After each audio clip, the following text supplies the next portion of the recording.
Okay, here we go. So, naming and formula writing is absolutely necessary just to even get to know the things that we are going to be working with. We're going to start spending some more time in the lab tomorrow, and then we've got 6 or 7 more labs to do. And being able to communicate about what we're working with is vitally important.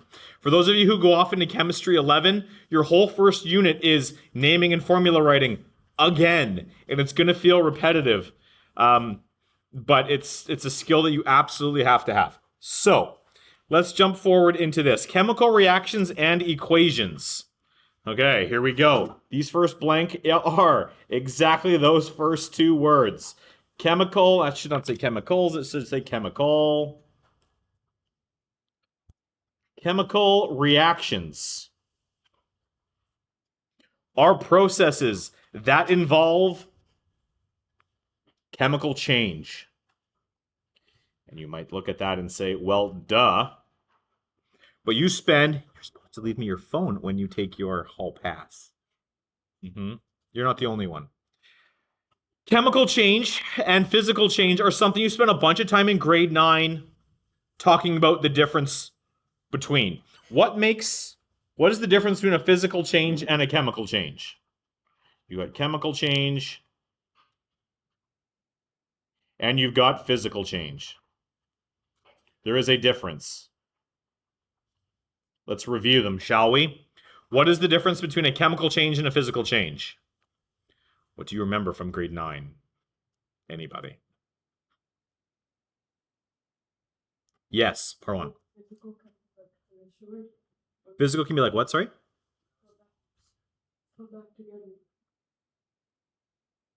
Both of them can... Ooh. That is a good... Chemical is harder too. So a physical change is easier to reverse. Why is it easier to reverse?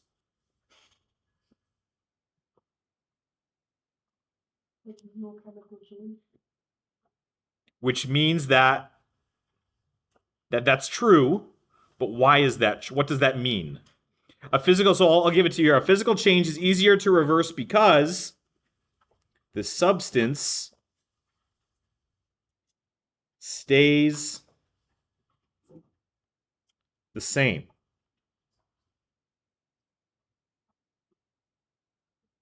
So what is an example of a physical change? Something that's easy to reverse because even though something has changed, you still have the same substance. What is a simple example of that?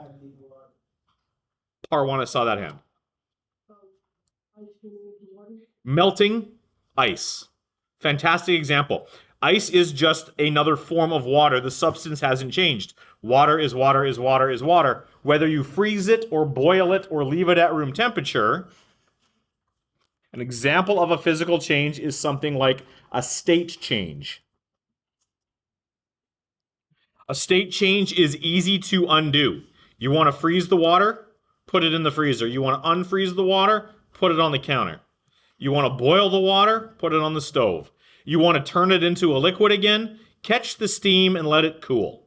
Easy, all things that are relatively easy to do. A chemical change is the opposite. You have new substances.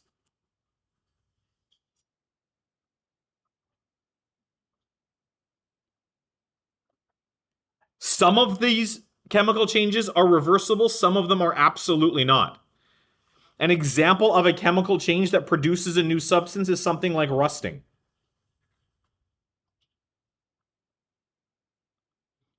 Rusting is kind of the common term for this. It's not the technical term.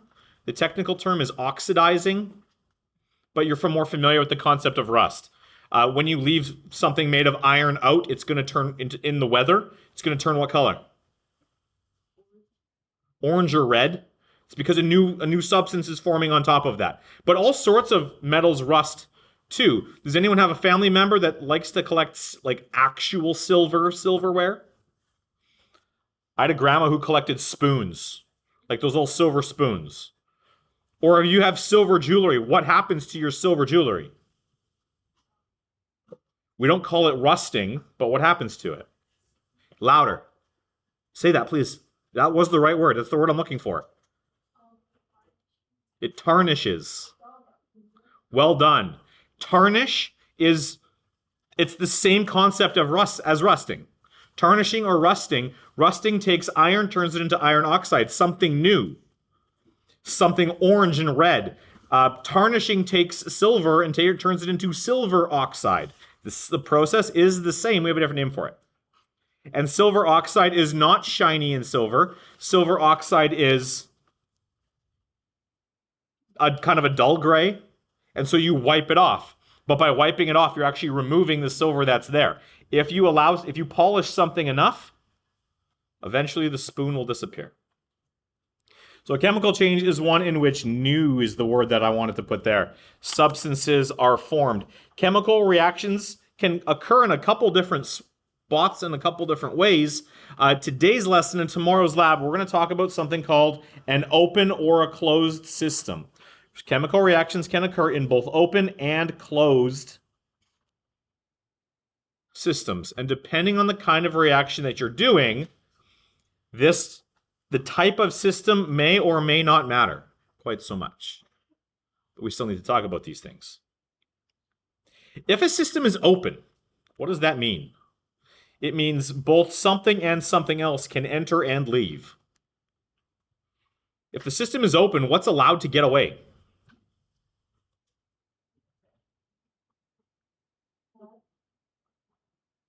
Charge leaves in the form of what?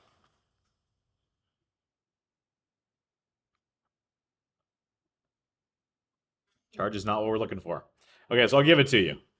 In a open system, both energy is able to enter or leave. Energy leaves or enters in the form of, I'm going to use yellow for this, hopefully you can see that. Energy leaves in the form of heat and light. Both energy and matter can enter and leave. So energy comes and goes in the form of heat and light. Matter enters and leaves in the form of particles, of substance, whatever that happens to be.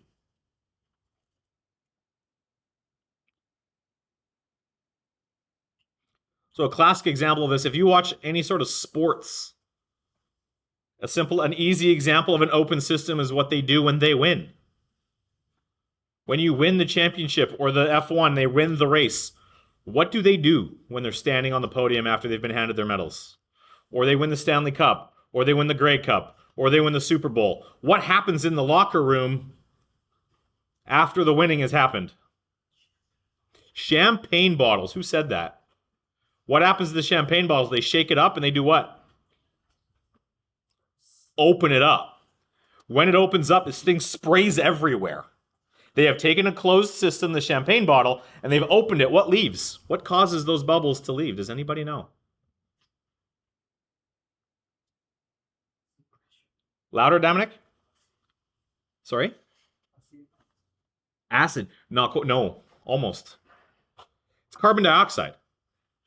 Any beverage that you can shake and it forms bubbles, there's carbon dioxide dissolved in there. And opening it allows all of it to leave, which is why it sprays everywhere. Example of an open system. The beverage is, a portion of the beverage is leaving. In a closed system, this is what the system is before. In a closed system, energy can enter and leave. That can still happen. Heat and light can flow through a glass bottle. But matter can't. It's stuck inside the bottle until you crack open the lid. So this here is an example of an open system. And this is an example of a closed system. Energy is always allowed to enter and leave. You can heat something up without opening it. Dangerous to do. Because when you heat things up, what you're doing is you can actually increase the pressure of things. And if you heat up a closed system, it can actually explode because the thing inside wants to get out. Or if you've got an open system, things can come and go freely.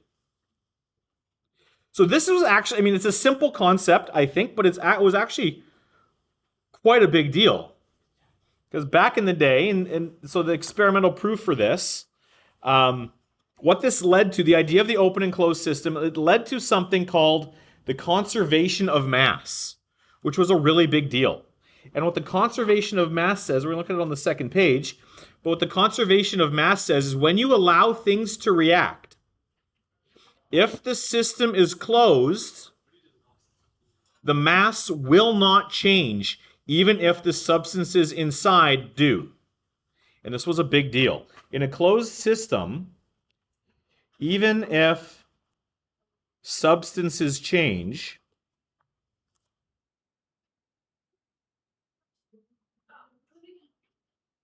the mass won't. And that's a big deal. That was foundational to the development of chemistry as a science. So this happened in the late 1700s. I don't know exactly the year, but late 1700s. To put that into context for you, like the birth of the United States was 1776. Around that time, a French chemist named Antoine Lavoisier, often considered one of the fathers of chemistry, advanced the understanding of chemical reactions. He performed a bunch of experiments in a closed system. Hard to develop, but he did. He designed his own system, made it closed. He measured the mass of chemicals before the reaction, and then he performed the chemical reactions, or he allowed them to take place, and then he measured the masses of the substances created after the reactions. And he found that they were identical, which at the time was pretty earth-shattering. When you're ready, flip the page.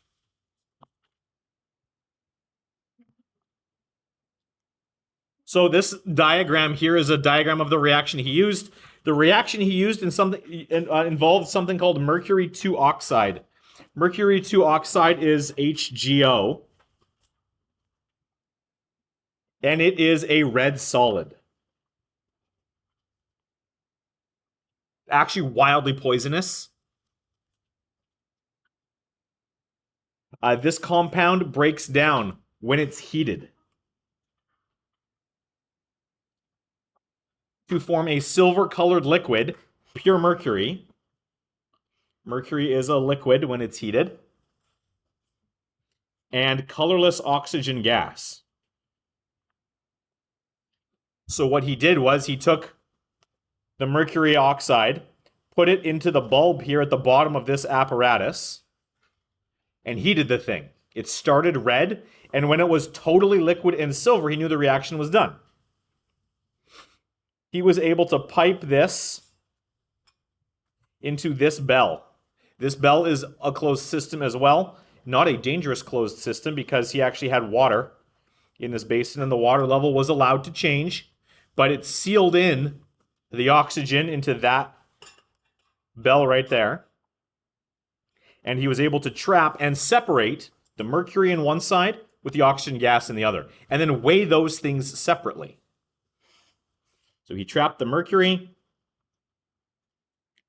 and the oxygen, which then allowed him to measure their masses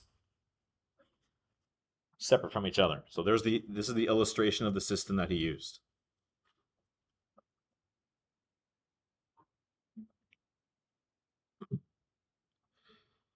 So to verify these results, you have to do this. You have to do experiments again and again and again and again. You guys won't. You're going to do it once. But he was developing something brand new. So he did this experiment hundreds of times. And he found that the mass of the HGO, the mercury 2 oxide that he started with, was the same as the total mass of all the mercury and oxygen gas produced every time. It wasn't a fluke of the system. It was something he was able to, James, put your phone away, do again and again and again and again. This observation was summarized as the law of conservation of mass.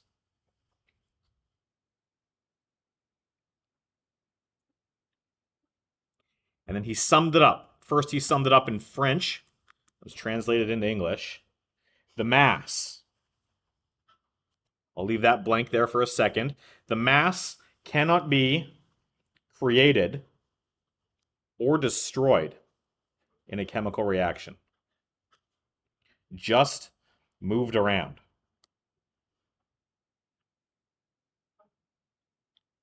And this led to a pretty groundbreaking idea that we all take for granted now. What is responsible for holding the mass of a substance? The concept that the mass moved around wasn't created or destroyed means that there has to be some particle or particles that are really, really small that we can't see individually that are carrying the mass around. And now we know that these particles are called, starts with an A, 4 letters, and then you pluralize it, an atom.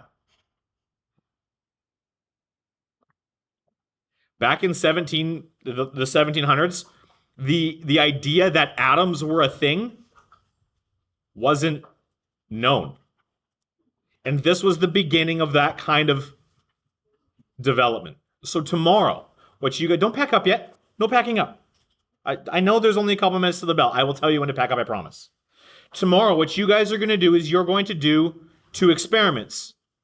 In one, you're going to allow a reaction to happen in a closed system, and you're going to monitor the mass of that system over time. Then you're going to do another reaction in an open system, and you're going to measure the mass as the reaction progresses over time, and you're going to see firsthand the results of what's going on here. And you're going to make conclusions based on what you see.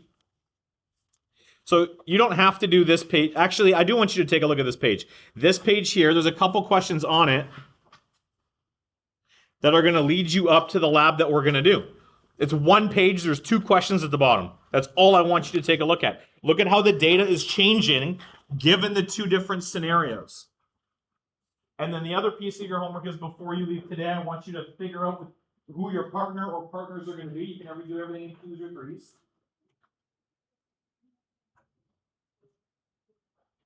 Tomorrow we're in the lab, so closed-toed shoes. There will not be any fire, so you don't need to worry about your hair tied back. And contact lenses are fine with the stuff that we're dealing with tomorrow. But closed-toed shoes because we're working with a bunch of labs. You're working in 2s or 3s. Take a look at that page. And when the bell goes, you may leave. Have yourself a super-duper day. Please be on time tomorrow. I know it's second period. Get here quick. So that we can get through the lab and spend a bunch of time there. Because it'll take you at least 20 minutes to do the lab because you're measuring 10 minutes for each procedure. Bell goes, you may also go. Have a good lunch. See you later. Witching you.